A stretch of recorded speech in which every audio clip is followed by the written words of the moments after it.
Hello दोस्तों, स्वागत है आप सभी का एक और हमारी प्यारी सी न्यू वीडियो में, जिसमें हम बात करने वाले हैं मेडिकल फील्ड से रिलेटेड महत्वपूर्ण टर्म्स के बारे में। जो मेडिकल फील्ड में कौन सी ऐसी टर्म्स हैं जो काफ़ी इम्पोर्टेंट होती हैं, जो हर मेडिकल में काम कर रहे व्यक्ति या पर्सन को आनी ही चाहिए। तो आज हम उसके बारे में बात करने वाले हैं। तो उससे पहले मैं अगर आपको बता दूँ कि अगर आप मेडिकल फील्ड में इंटरेस्ट रखते हैं या उसमें वर्क कर रहे हैं, तो हमारे एक चैनल है एम्पर इंस्टीट्यूट के नाम से, उसे आप सब्सक्राइब कर लीजिए, जिससे आपको आगे आने वाली वीडियो की नोटिफिकेशन सबसे पहले प्राप्त होती रहे और मेडिकल के बारे में जानकारी प्राप्त होती रहे। तो चलिए शुरू करते हैं वीडियो को और जानते हैं क्या कौन सी ऐसी टर्म्स हैं।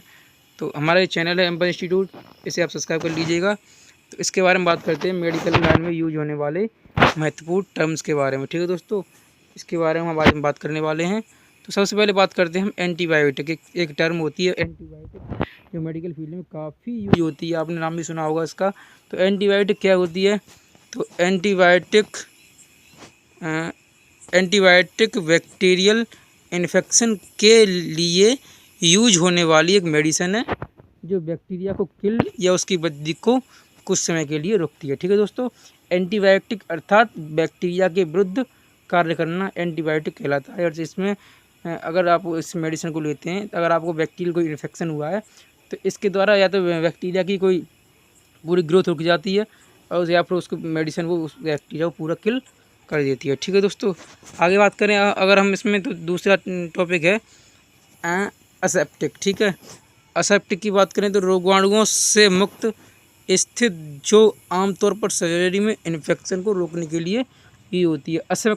असेप्टिक वो स्तर होता है या वो एरिया होता है जहाँ पे कोई भी माइक्रो ऑर्गेनिज्म नहीं पाया जाता, अर्थात सूक्ष्म जीवाणु नहीं पाया जाता। और ऐसी जगह ऑपरेशन थिएटर होता है जहाँ पे कोई भी बैक्टीरिया वायरस नहीं पाया जाता है। ठीक है दोस्तों, आगे बात करते हैं, एक टर्म है बायोप्सी। ठीक है, तो बायोप्सी क्या होता है? तो बायोप्सी के बारे में बात करें, बीमारी का पता लगाने के लिए बॉडी के पार्ट से टिश्यू को निकालकर उसकी जांच करने का एक प्रोसेस है।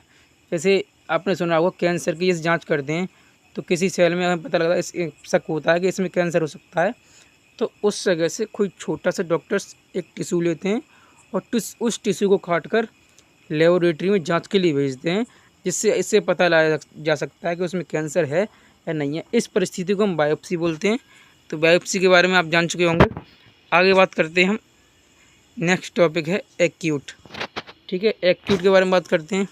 तो एक्यूट एक ऐसी परिस्थिति है जो अचानक से शुरू होती है, ठीक है, और काफ़ी डेंजर होती है, अर्थात गंभीर होती है, जिससे हम हार्ट अटैक भी कह सकते हैं। जैसे कभी पेशेंट को तुरंत अचानक से कोई प्रॉब्लम बन जाए, जो मेडिकल से रिलेटेड हो, कोई भी प्रॉब्लम, जैसे हार्ट अटैक होती है, कार्डियक अरेस्ट होता है, ये ऐसी परिस्थिति होती है जो एक्यूट होती हैं, कभी भी तुरंत हो सकती हैं। इसलिए इसे एक्यूट नाम दिया गया है और काफ़ी डेंजर होती हैं ये। इसमें पेशेंट की डेथ भी हो सकती है, ऐसी कंडीशन हो सकती है ये। अब बात करें हम क्रोनिक की। क्रोनिक परिस्थिति कैसी होती है? क्रोनिक एक ऐसी स्थिति है जो लंबे समय तक घातक रहती है, जैसे डायबिटीज या अस्थमा है। ये एक ऐसी बीमारी है जो काफ़ी लंबे टाइम तक रहती हैं और बहुत ही घातक रहती हैं। ये इस परिस्थिति को हम क्रोनिक कहते हैं।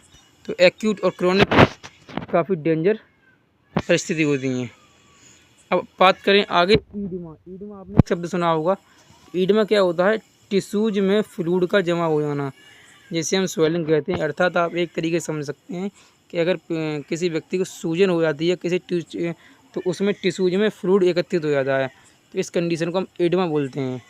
ठीक है, नेक्स्ट बात करें तो डायग्नोसिस। आपने डायग्नोसिस शब्द सुना होगा। तो डायग्नोसिस का यूज होता है किसी बीमारी के बारे में पता लगाने के लिए। अगर हम किसी बीमारी का पता लगा रहे हैं तो इस परिस्थिति को हम डायग्नोसिस बोलते हैं। एक शब्द है इमेसिस। इमेसिस का मतलब क्या होता है? इमेसिस को हम वॉमिटिंग की चिकित्सा भाषा कहते हैं। जैसे हम वॉमिटिंग उल्टी बोलते हैं, उसको हम चिकित्सीय लैंग्वेज में इमेसिस बोलते हैं। ठीक है दोस्तों, आगे बात करते हैं नोजिया। नोजिया कैसे बोलते हैं? तो नोजिया बोलते हैं वॉमिटिंग जैसा महसूस होना। ऐसे वॉमिटिंग जैसा महसूस होना, जैसे किसी पर्सन को, यानी पेशेंट को, किसी को भी अगर उल्टी उसको हो नहीं रही है बट उसको महसूस हो रही है कि मुझे उल्टी हो सकती है, इस परिस्थिति को नोजिया कहते हैं। आगे बात करते हैं नेक्स्ट कौन सा टॉपिक है। तो नेक्स्ट के बारे में बात करें, नेक्स्ट है फीवर। फीवर तो आपने काफ़ी सुना होगा। फीवर कहते हैं, फीवर के बारे में अगर बात करें तो बॉडी के नॉर्मल टेम्परेचर से टेम्परेचर का अधिक होना फीवर कहलाता है। जैसे बॉडी का नॉर्मल टेम्परेचर 37 डिग्री सेल्सियस होता है, अगर उससे अधिक हो रहा है तो इस कंडीशन को फीवर कहते हैं। Fever is a normal immune response. Fever कोई एक बीमारी नहीं है। यहाँ एक फीवर एक हमारे बॉडी का एक नॉर्मल इम्यून रिस्पॉन्स होता है। जब हमारी बॉडी में कोई बैक्टीरिया वायरस एंट्री करता है तो उसके विरुद्ध हमारा इम्यून सिस्टम हमारे अंदर एक हीट उत्पन्न करता है, जिससे हमारा बैक्टीरिया जो हमारे अंदर घुस चुका है उसको किल कर सके। उस हीट को उत्पन्न के द्वारा हम फीवर कहते हैं। फीवर हमारे को एक डिसीज नहीं है, एक इम्यून सिस्टम हमारे जो वो होता है, इम्यून सिस्टम होता है, इम्यून सिस्टम का एक रिस्पॉन्स होता है बैक्टीरिया को किल करने के लिए। ठीक है दोस्तों, अब बात करें इन्फ्लामेशन की, तो इन्फेक्शन के प्रति बॉडी की प्रतिक्रिया।